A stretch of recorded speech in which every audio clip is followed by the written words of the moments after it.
All right. I have a question to the both of you to start this podcast off. Scott, how old are you? 38. 38. Okay, you're not quite there yet. I'm 44. Dave is the same. I felt like at about the 40-year-old mark, there's this thing that started to happen where I like had to wake up every single night at like 3 a.m. to pee. And that was exactly what happened last night. 3 a.m. on the dot, had to pee. And then I wake up and my mind just starts racing and I started thinking about this podcast. Um, does that ever happen to you, Scott? That you woke up at 3 a.m. and thought about me while you're That's peeing? that's exactly where I was That's going, exact. Scott. He Yeah, that's he's habit exactly stacking, dude. He's habit stacking. So in the morning, he That's wakes awesome. up to pee, and then his habit stack is to think about Scott, right. and then whatever happens. Perfect. That's yeah. Happens to me all the time. I can't stop thinking about you Oh, guys in the middle of the night either. man. Thank you. Thank you. It's a good way to start this podcast. It's a great way. Yeah, that's an original way. We've never done that before. So hopefully There you all our go. listeners, our listeners and yours, Scott, that that this is how we introduce ourselves. This is how we I introduce am I ourselves. am similar to you though. If I get up, because we got four little kiddos, if I get up, if there's a baby crying or something and it's post 3 in the morning, I've just learned, looks like my day starts. I'm up and Starts, running, Giddy up. stack it, go, my brain work starts running, out, man. read, think, pray, meditate, let's run. That's And it. maybe I'll take a nap at 2. We'll see. That's But it. yeah, No, I typically crash at like 7:30, 8 o'clock. That's what happens. So I expect myself to be in bed at like 8 and crash. So there you go. yeah, yeah. Well, Scott, hey man, I love your content. I love everything that you're doing, your mission. And let's just get into it, man. If you could just give us a little bit of background about who you are and what you do. Yeah, so we have a mission to help 50 million families uh, be financially competent kids, right? I'm the leading expert in financial literacy. We've helped about 7 million families now in all of our companies, but mainly what we focus on is how do you help families thrive, right? We call it legacy. When you hear the word legacy, though, it's people get a little antsy, right? Like they think, oh, family legacy means like the Trumps and the Rothschilds and the Vanderbilts, and I don't really care about all that junk because those people are all messed up, right? That's not what I'm talking about. What I'm talking about is having a last name that means something, and it's raising kids to blow by you in every way. So in values, mindsets, and faith, and skills, and financial competency, in impact in the world, the value they create. How do you get kids to blow by you and not go from like rock star family generation, the next generation, is spoiled and entitled, and the next one's ruined, like the strong men, good times, then you go weak men, bad times. Like, how do break that cycle and really short stop it? So we've learned now over the last 10 years of meeting with families, we've found the strategies to do that. And so that's what I do for my life now is we created dinnertable.com and we help families learn how to do this in their home. And it impacts their marriage. It impacts their children. It impacts their extended family and friends. It impacts their business, their growth, their mindset, everything. So for me, it's like little ripples, dropping stones in the pond and let the ripples go all the way to the edge. And yeah, I love it, man. I'm obsessed over this because I have my own family, and here we are. So yeah, we started. First company was called Apex. It became the largest school fundraising franchise in America. Started about 15 years ago to help my wife in her first grade class, and it ended up going to thousands and thousands, almost 10,000 schools now. We got about 600 employees. We've raised almost $1 billion for schools, doing fun runs and teaching leadership and fitness and generosity. It was incredible growth. Well, I started to realize kids are not learning what I want them to learn in school, right? They're just not learning critical thinking and practical skills and financial competency. And it's not on the teachers. They're following Common Core. These teachers are angels. My wife was one, okay? So that's when we launched Gravy Stack. A bunch of things that led into Gravy Stack, which is now the world's best banking app for children and teenagers and college kids to really learn how to earn, learn how to manage money, learn how to invest. And it's all through like fun gigs and missions and challenges that they do to be able to automate really the learning that they need for a successful life. So that's Gravy Stack, and now Dinner Table is the training for families. So they're all kind of under one umbrella. But yeah, that's what I do, man. I help families thrive.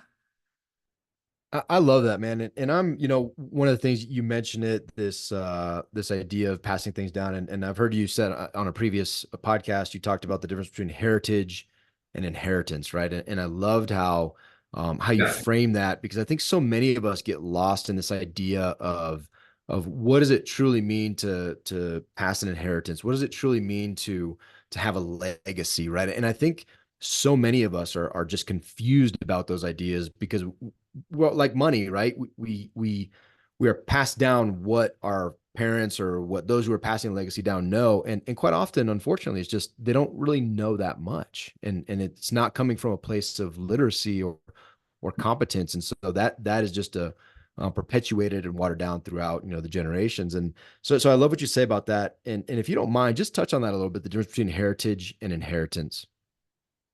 Yeah, this is one of our 18 strategies. So let's just get right into it. I spent the last 10 years trying to find the best 100 families in the world, right? We've served millions and millions of them.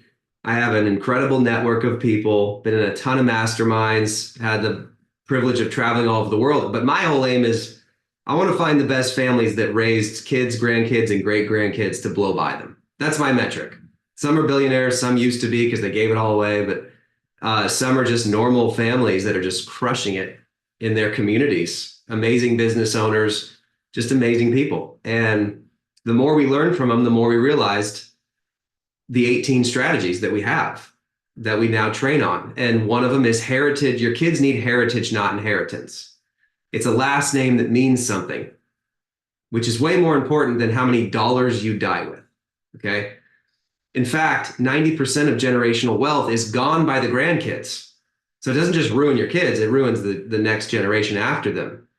And what I studied was what's underneath that 90%.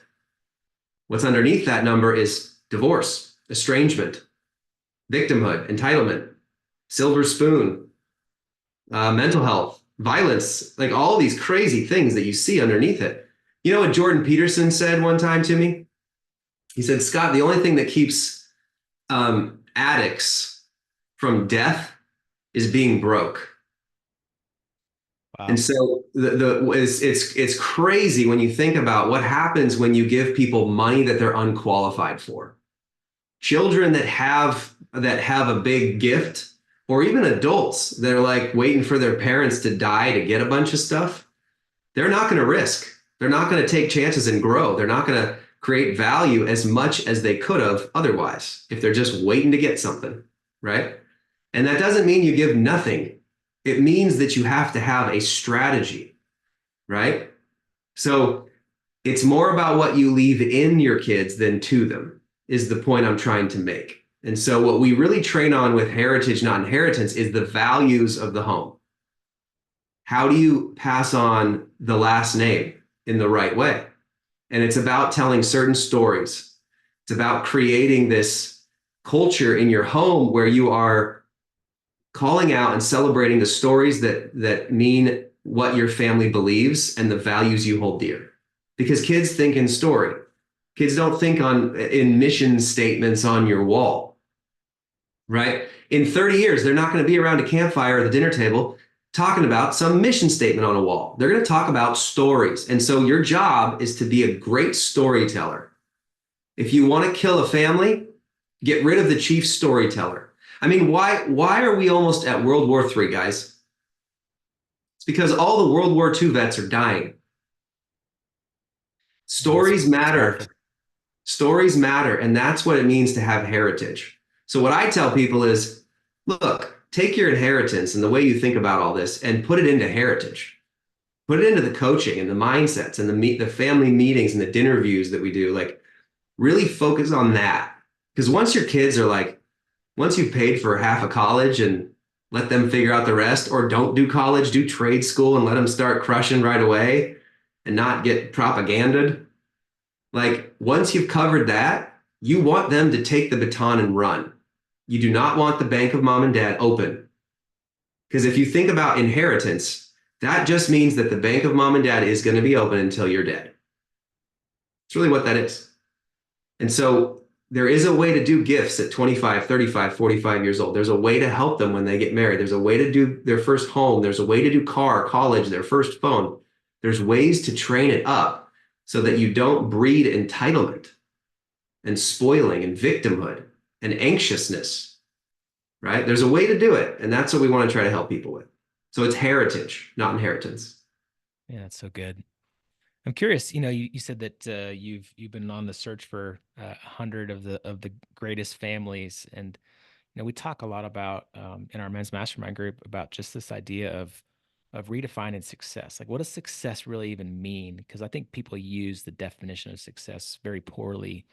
A lot of men specifically have a terrible definition of success, and I'm curious, like, what is that for you? And like, how are you finding the most successful families, quote unquote? And what does a good family even look like? And how are you finding those?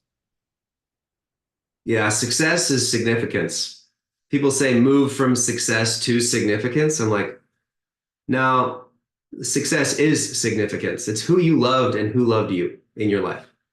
And with these families, there's like this smell that comes off of these families. You can sense it from a mile away. And there's this Danish term. It's called hygge. It's one of my favorite words in the entire world. It's a Danish term. It's called hygge. It's spelled weird. You can Google it. But it's this Danish cultural term that means, what is the smell of your family? What is the smell of what people feel the moment they walk into your home? What is the scent of your hospitality, your generosity, your care, your love as a family? It's called hygge. It's a brilliant word. I wish we had something like that in English. But I love that idea because these families that we've seen, it's like, whoa, like they're radiating in the way that they love each other, the way that they build each other. They value relationships, but they also value results. How do you do that? Right? Like they do these things where they build up the children in such a way. Like, our book, Value Creation Kid, we just put it out. It's one of our 18 strategies. We put it out last year. Very thankful. It's crushing. We're like number 2 or 3 on Wall Street Journal. But it's a roadmap for families to help kids create value everywhere they go. And if you do this stuff right, you have a value creation kid. You don't have an anxious kid or an entitled kid or a spoiled kid or a lazy victim kid. Like, we know how to move them through those quadrants up to the upper right corner. And so it's just a smell. Like, you just see it, man. You guys know what I'm talking about. You're both nodding your heads this whole time. You can feel it. And so that's what we look at is, all right, if you have kids and grandkids and great grandkids that all love you, love each other, and are making incredible impact and blowing by their parents, you have a recipe, and I want the recipe. That's what we all want. But I think so often today, our world is valuing the wrong things. You go on social media. Tony Robbins just said this to me while I got to speak on Date with Destiny last month. And he said something. He said, people today day trade entitlement and victimhood all over the place. You go on social media and everybody can just pick and pull entitlement and victimhood and get a bunch of clicks and comments and followers from it. Yeah, man. That's the problem we're facing. Is when you raise children in that environment and then you mix that with keeping up with the Joneses, everyone calls me the financial literacy expert. And I'm like, money is not the first thing you think about. If money is the first thing you go after, it becomes identity right away. It causes unlimited harm, actually. Money is not good or bad. A lot of people see it as like too good or too bad. And too good is the identity keeping up with the Joneses. Too bad is a poverty mindset, a scarcity mindset, right? But then what they do is they either make it everything or they avoid it altogether because it's the biggest fight in the home, kids report. They say that actually money issues are the biggest fight in the home more than anything else. All the parent arguments and conflict are over budget and bills and job and travel and forgetting a payment. Do you guys know how much this costs? Money doesn't grow on trees. Do you know how hard I worked to get you this and you guys just took it for granted? Do you know how much Disneyland costs? Like, they just hear this stuff. So then kids go, forget it. I don't want to talk about money. It's a fight. And parents have no clue how to teach their kids about this stuff. So you want to talk about something crazy that I've never talked about really publicly? Let's do it. Money trauma. I'm realizing, 7 million families, you start to see some sort of links. Money trauma might be the biggest one that no one's talking about. There's a lot of trauma that happens to us when we're young, a lot of acute trauma that we remember, childhood wounds. But I don't think what any counselor or therapist is qualified to actually talk about is the money side of things that causes so much of this stuff. And money trauma, whether you are, trust fund, parents paid for everything and they bought your love or coerced you with money or bribed you with money, right? Because there was a lot. Or you were barely getting by and money was like tight and everyone struggled. Both of those things cause an identity structure that impacts the rest of your life without you understanding it. It impacts how you raise your kids. And I think that money trauma is one of the toughest because it's the only trauma you work for the rest of your life. With every other kind of trauma, guess what? Escape, forgive, heal, move, let it go. That's what a lot of people do with trauma. Heal through it, forgive, let it go. With money, you wake up and you got to make it. You got to work for it for the rest of your life. So it's just one of these things that compounds. And so that's why this is so critical. Like, you've got to think through this with your children. You got to think through this as like, whoa, I didn't realize I just made that decision because of money and my identity around it. Happens every day. We don't realize it.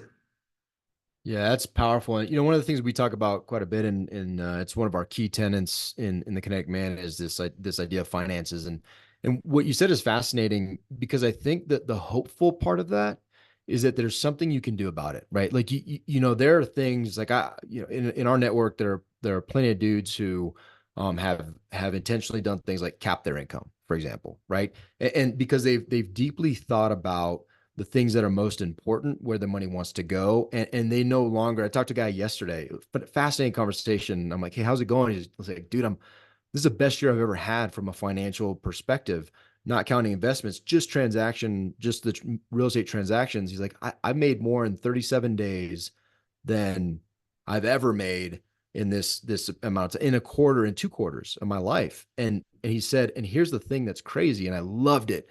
He goes, because the conversations we're having, I realize I don't have to, I could potentially, if I want to, I could just take the rest of the year off and spend it with my family if I want to.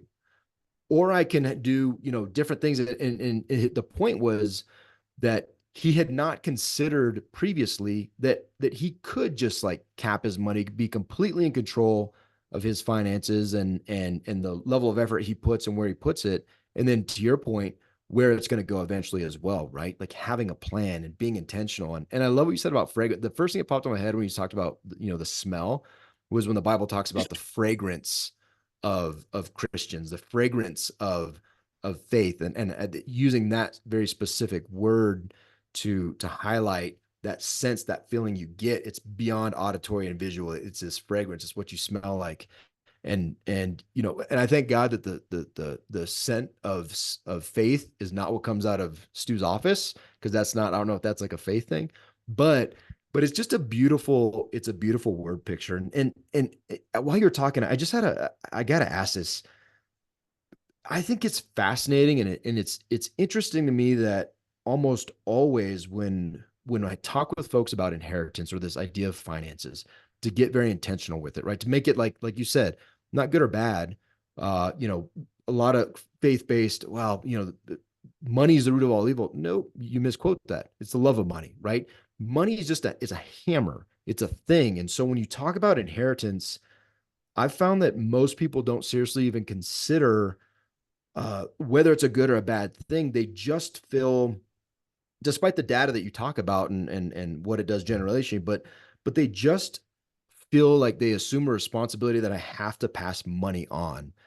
And there's no context outside of I feel a certain way and this is what it looks like. Why is that? Like, why are we so, when we have all the data Yeah. about the lottery and how bad it is for kids to get, and we have amazing books like Die with Zero, which was absolutely life-changing for me, all these different things, we still fall into this trap of, well, yeah, but I gotta leave them. Some, like most of the guys I talk to, outside the mastermind, that's how the conversation is like, I don't know, man. I just have to leave them money. Like, wow, we've made no progress. Why is that? Money is security to a lot of people. You have an entire financial industry. Like, in fact, most of our licensees right now. So, because we're licensing the dinner table content. So, business owners can give it to their clients now for free. Give them the courses on family money skills. Give them the legacy workshops. They can just pick someone on their team and train up their clients and employees. We're licensing this. Churches are licensing this. Coaches are licensing this and turning it into a business, right? We have all of it automated for you to grow and become a family coach. Okay. What I'm seeing is the entire financial world is coming to us saying, no one ever told us any of this stuff. And our whole goal has been to secure, protect, and grow wealth for them because that's their security. That's their legacy. They literally have the word legacy there. And I'm like, that's not what I'm talking about when I talk about legacy. But I think money is security in a lot of people's minds. It's like, well, if I can just get them X amount of money to take care of them in these ways, they'll remember me in the right way and they'll be fine. Well, I was a theology major, by the way, back in college. I've studied the scriptures, man. I love Jesus. I don't pull any punches.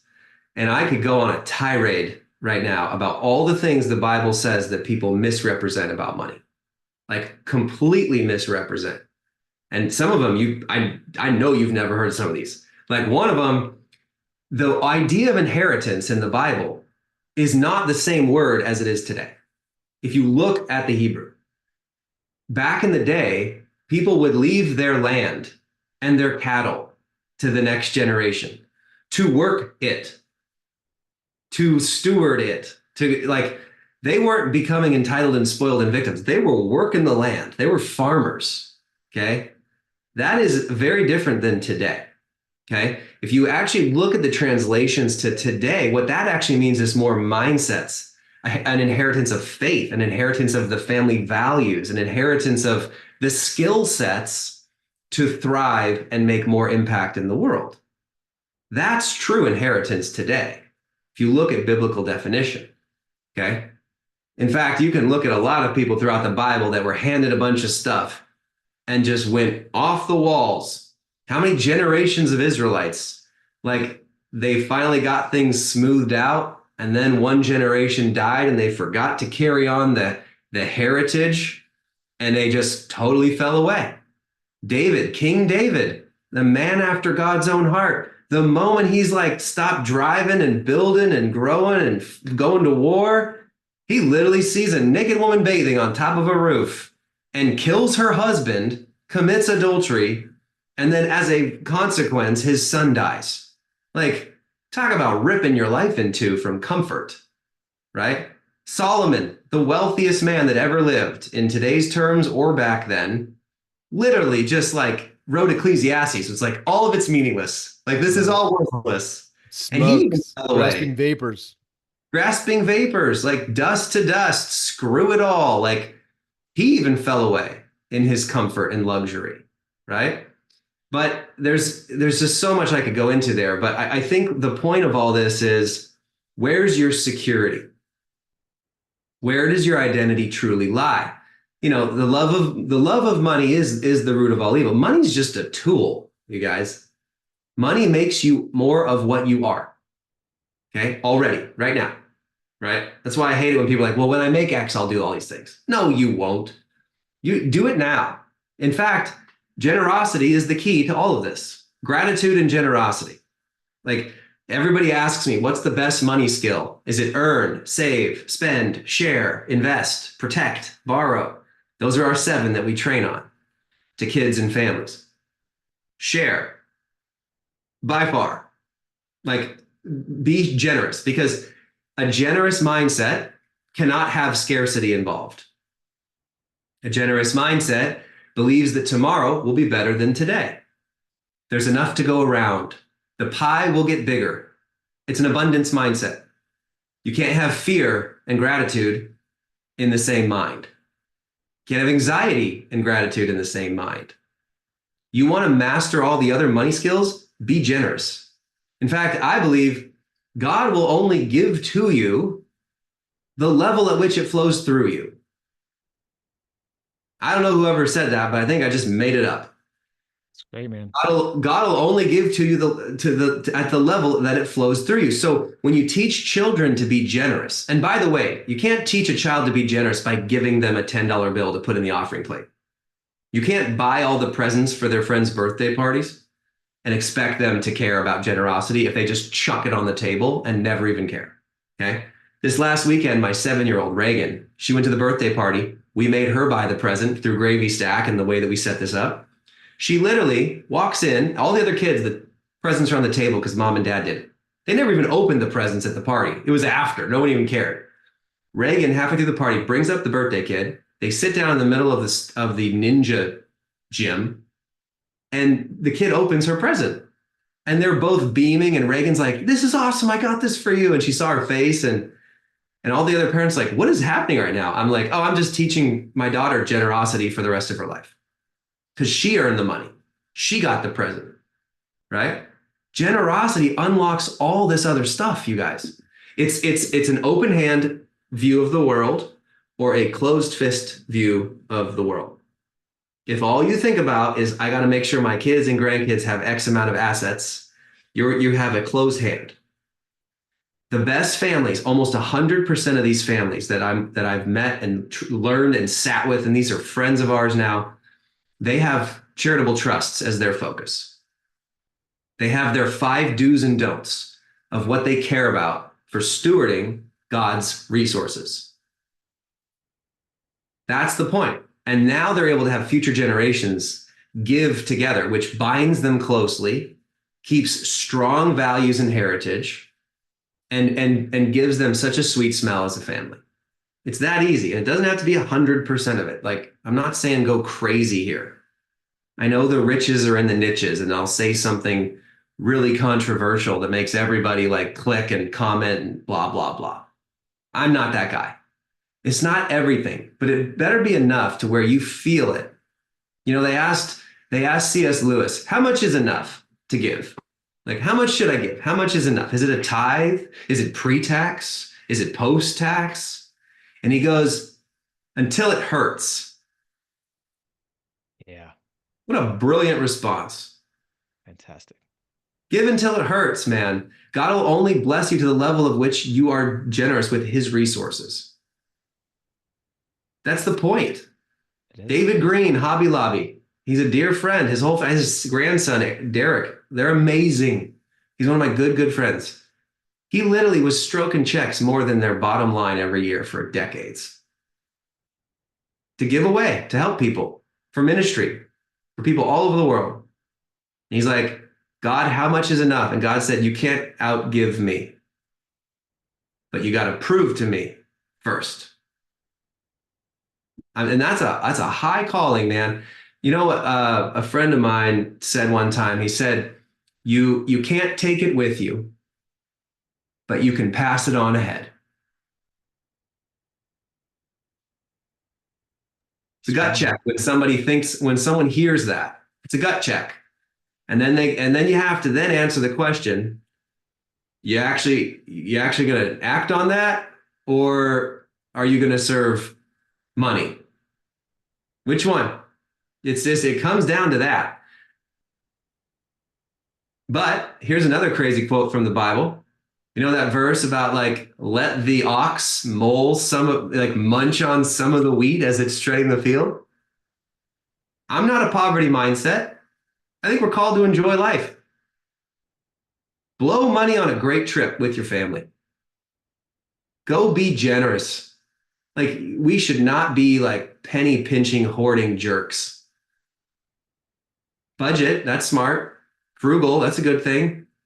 But we should be enjoying this life too. as we build and grow and serve other people. Let the ox munch on some of the wheat as it's plowing the field. Like people are like, oh, if you get a jet, you're like such a selfish prick. I'm like, really? Because I know friends that are like one of the most generous people, some of the most generous people I've ever met that have jets. And they use it as a time machine so they can be with their family and then get to that meeting in Denver and back by dinner. Like, let the ox munch some wheat as they're treading the field, plowing the field, right? So all these are together in like the ancient wisdom of scripture and have been told through the ages. And I think a lot of people go awry with this stuff and they see money as everything or they see money as nothing. And money doesn't have, you know what money is? Money is a store of value. That's it. That's why our first strategy that we teach is these best families in the world, they teach their kids to create value first, not money. Money is an outpouring of creating one type of value, which is called material value. If it's what you create and produce in the world. But there's also emotional value. It's how you think and feel and help other people think and feel better. It creates value. Spiritual value, how you connect people out of their selfish self and up to something higher, to God, to a higher calling, to a mission. Great cultures do this. Spiritual value. There's lots of value that's created. And if we teach our kids to have a lens to look at the world by creating value first, everything is good from there. That's the best form of parenting you can ever have. Ask your kids every night before they go to bed, who'd you create value for today? That's a good question. It's the best question I've ever heard to ask kids, period. Who did you add value for today? And they just use those three lenses and they find out, oh yeah. And then they start looking for it on their own. You don't even have to babysit them. That's a life of success. It's good, man. Man, it's huge. I'm curious, you talk about creating a home economy, and I know Gravy Stack does that, but explain to our listeners what a home economy is and why is it so important to create an heritage and not inheritance. Yeah, so the home economy is, we learned this again from all the families. None of them did allowance. Allowance. What do you say? Allowance is socialism? Is that what you said? Allowance is socialism. Yeah, that was my first million view video. They got so many haters. I got so many haters, and then all the mama bears were like, he's right. Yeah, allowance causes codependency. And so this idea of allowance and chores, even, the idea of allowance and chores are 100-year-old thinking that really has never worked. Chores alone, I'll talk about in a second, because not all of them are bad, but a lot of the way that we set it up today is totally wrong. It doesn't prepare kids for the real world. But allowance is codependency. I mean, your kids, they do not need to learn how to spend your money, right? They will spend it or they'll hoard it, right? But if you just give them stuff for existing, it just creates more long-term codependency. But then if you say, well, I give my kids allowance for chores, your kids should never earn the same amount of money every week, period. Because it doesn't create value creation. You have to teach them this connection. And half those chores should never have money involved. You should never pay your kids to like make their bed, clean their room, dishes, trash, homework first. This is their role in the family. If you want to keep my last name, you're doing these things, right? And then the other half of chores needs to be an unending list of ways that they can earn, okay? And then they'll do it in the community. And then they'll do it with trading assets. We have these stages of earning that we teach. So you can't just do this like simple list that you have conflict over every week. And then most people still give an allowance and then it doesn't teach them anything. And then the worst problem is when parents go, well, I don't do allowance. Don't worry, I'm good. But I just make my kids do all their chores like they're told. Okay, you have compliant children. Good job. But you're paying for everything. You're buying everything. Now money is still the same problem that we've been talking about this entire interview. What you got to do is do the home economy system. The home economy system is 3 simple E's, and we apply it in the Gravy Stack app if they need a simple tool to do it easily. Because most parents, they end up getting like a whiteboard or a Google sheet or a checklist or something on the fridge, and they do it for a couple months and they're like, okay, I'm tired. This is dumb. They run out of dollars and quarters and stuff. Me. Yeah, That happened to me. everybody. Oh, 90% of people that try this, they like, it's great, but it's annoying and I don't have time and we're busy. So Gravy Stack, our app, it's free to download. You just get the app, they get their account, their debit card, and it's an automated, auto repeating system of gigs. We don't say chores because that's a turnoff for kids. We say gigs because gigs are way more broad and fun and teach practical skills.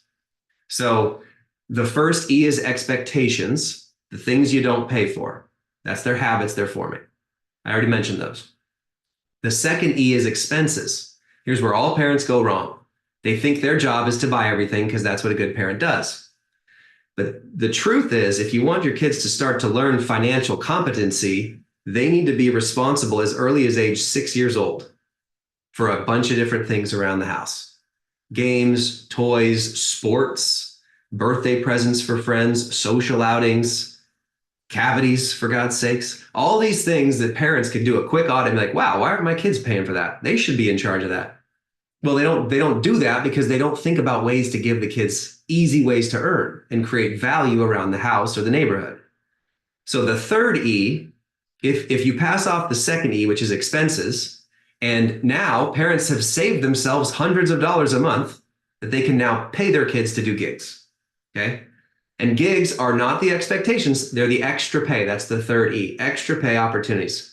So these gigs are a huge list of really fun things that they can do around the house or brain gigs to learn to use their brain to create value. And it teaches them all these capabilities for the real world. And so we have all this in a simple list, but it's like, sweep garage, make a meal, clean a bathroom, organize a closet, right? If you implement that system and then you add in brain gigs, which are like, hey, we're going to do a subscription hunt. 10-year-old, can you cancel all the subscriptions we didn't want or need that we were forgetting about? By the way, the average family that does that one game in Gravy Stack saves like $550 right away. Coupon hunts. Plan the next family trip on a budget. You want your kids to like save you $2,000 on the next trip? Have them plan it on a budget, and then they'll own it and love it and remember it for the rest of their life. There's like 100 of those things that we do. Hey, here's a podcast or a book or a YouTube. If you watch this and tell me 2 things you're going to do differently in your life, you get $5. They're called brain gigs. There's a ton of them. They're not learning them in school. You might as well make it fun and pay them because it is creating value for them and for you, right? So you add in all these brain gigs and action gigs together. Now the kids are on fire. They don't need you to tell them to do anything ever again. No more conflict over chores. They won't ask you for money and stuff ever again because they just know where to go. The auto weekly printout of gigs is on that fridge. It's auto repeating and it's 1-click pay in the app. 1 click. And the kids do it. And that's how they learn to budget. That's how they learn delayed gratification. That's how they learn the price of goods. If you're listening to this right now, do your children know the price of eggs? Do they know the price of the underwear they wear? Do they know the price of the basketball that they're playing with? Like, no, most children have no clue. We need to give them these trade-offs between goods and price of goods. Let them make the decision to buy these things or not. And then when it's on them, they rise to the occasion. The number one thing people say about our home economy is that my kids went from arguing over who has to do chores to who gets to do gigs. Huge change. It's huge. So yeah, I love there you that. go. And I think it was you that said which this quick thing that you threw out there. I'm pretty sure it was you. You said treat your kids as if they're 2 years older. Like give them responsibilities as if they're 2 years older, right? And when I heard that, I immediately started doing that. And it's fascinating how in so many ways they step up, right? Like I've got, now my 7-year-old boy and my 10-year-old boy, they routinely come home and like turn the oven or turn the stove on and they start cooking their own, they're open flames and they're toasting bread. And my kid loves avocado toast sandwiches, but he cooks the whole thing, right? Like one of them is all about egg whites only and he's flipping them. And I mean, just yesterday, he's like, Dad, can you help me flip this thing? I have trouble. I'm like, well, dude, you just have to get a bigger pan. And, but like little stuff like that, right? It's so basic, but at the same time, it's not basic. Not a lot of 7-year olds are cooking their own food, right? And I'm No. not saying, not because I'm a great parent at all. It's because just said, hey, dude, like if you're hungry, go ahead and make it. And they did, right? They did. And it's pretty fascinating. Hey, we don't have a ton of time left. I want to ask this question because I think a lot of people that are listening, I think there's a natural tendency, no judgment here at all, but I think there's a natural tendency to be like, man, that's just so much. It's so big. I'm overwhelmed, so I'm not going to take any action, or my kids are too old. Like, what would you tell those folks? Like, hey, it's not too late. How would you encourage people to take action and to actually implement these things and step forward? Number one question I get asked, believe it or not, is this: where were you 20 years ago? So Gravy Stack, the app, like if you're listening, literally just pull up your phone and download the app. It takes you 5 seconds. Okay. It's called Gravy Stack. That's an easy win if you have kids ages 6 to 22. Just do that. Free to go. Start doing the gigs model in the home economy. There's your win right there. But this idea of legacy, people, when I told you earlier, they're like, oh, I don't want to be a Trump or Rothschild. More people, they go, oh, I'm not qualified to have legacy. I've been divorced. I've had issues in business. My kids are estranged or they're just struggling. I hate my relatives, right? My in-laws suck. And they have all these things that they put in their brain to disqualify themselves so that they can be in static mode and have inaction. Well, the definition of legacy is this: the actions, events, and relationships that have a long-lasting impact in somebody's life. So guess what? You're all going to have a legacy, period. You can't escape it. The question is, do you want a good one or a bad one? And our 18 strategies that we train are all simple. Like you just put them in place. They're all actionable. You can see immediate transformation with all of them, like immediate. And so with us, we say it doesn't matter if you have no kids, young kids, co-parenting, grandkids, adult kids that are in your basement at 30. Oh, who cares? All these strategies you can implement wherever you are. And anything that's happened in your life is a setup for the future, not a setback. I truly believe that all that's happened to us in our life is a setup, not a setback. Like, this is why I love Jesus. He's the king of taking terrible, difficult things and transforming them into gold. And a lot of our strategies are like that. So if you want to just take the next step, we have a link. Just go to info.dinnertable.com and we'll give you the 18 strategies. Put your info in. If you want to have a call with one of our experts, our legacy experts, they'll walk you through exactly what to do. If you want to license our stuff for your family or your business or your clients, we'll talk to you about that as well. But you've just got to take the next step. None of this is like crazy. You got to go get a PhD.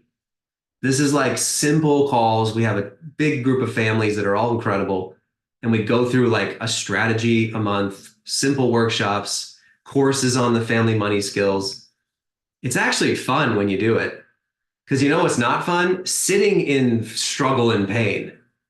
And worst, not knowing if you did a good job. Because parenting is literally like planting seeds. You have no idea for like decades how you did. And so with us, we're like, well, let's just get the watering right. Let's get the plants propped up straight and get the right soil. It's that easy. And then you're going to feel a lot more comfort and peace knowing, all right, they're off on the way they should go. And our family is stronger. We're happier. We have much more peace. And we got a good plan. Simple as that. So there's my response. Or you can just sit there and be in pain and worry and then forget about it for another year until it gets worse. It's up to you. Kids hate you and they have no relationships with them. Yeah. Yeah. And by the way, 93% of all the time we get with our kids is done by the age of 18. Yeah, man. That's scary. Gone, man. So you could wait another year, or you could take action before they're all out of the house and trying to figure it out in the world. Because if you don't teach them the good stuff at home, they're going to learn the bad stuff in the world, where the stakes are high. So these are just little wins. The last thing I will say is a lot of parents are like, I think it's a crapshoot with kids. You ever heard this? Where they're like, you have kids, and I know some of the best families in the world, and their kids are terrible. I know some of the worst. This person came from the worst situation ever, and they're amazing. It's like, yeah, that happens. But you know what's better than that? A plan, right? It's like you just need a plan because I actually don't believe that like God gives us lottery ticket children. I don't believe that. I think that's a lie. If you're just like, it doesn't matter what I do, they're either going to be awesome or terrible. I think that's the worst kind of parenting. It's like, no, I want to get this stuff right so that I can give my kids like the best strategies and development possible to blow by me in every way.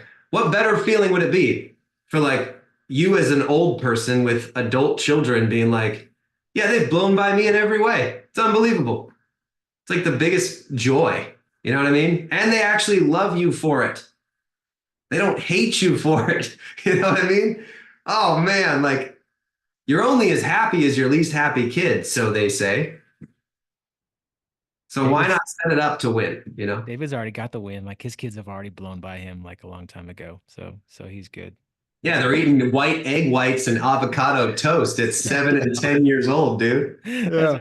right. But at least they're making it, dude. At least they're making it. Yeah. Now I need to, the next level is have them pay for that. They need Yeah, to that's buy the right. avocados and the bread Avocados aren't and then cheap. make me some sandwiches. Actually, I tried my little dude's sandwich yesterday and I was like, dude, this is really good. Like, can I have it? And he's like, no, Dad, I made it. Okay. Nice. But give me a bite. Give me a bite. Scott, this has been fantastic, man. I love everything you're doing. I love your mission. I love everything, man. I've got Gravy Stack already downloaded. I'm gonna be signing up for dinner table immediately after this call. We'll put that in the show notes. I know you have a book out there, Value Creation Kid. You have a podcast, Gravy Stack. Anything else that we need to put in the show notes? Nope. That's That's good. all you're doing. That's all I'm That's doing. it. We, That's That's we, all you're we it. doing. try to keep it. We try to keep it all under one umbrella. Like if you get dinner table, you get gravy stack included.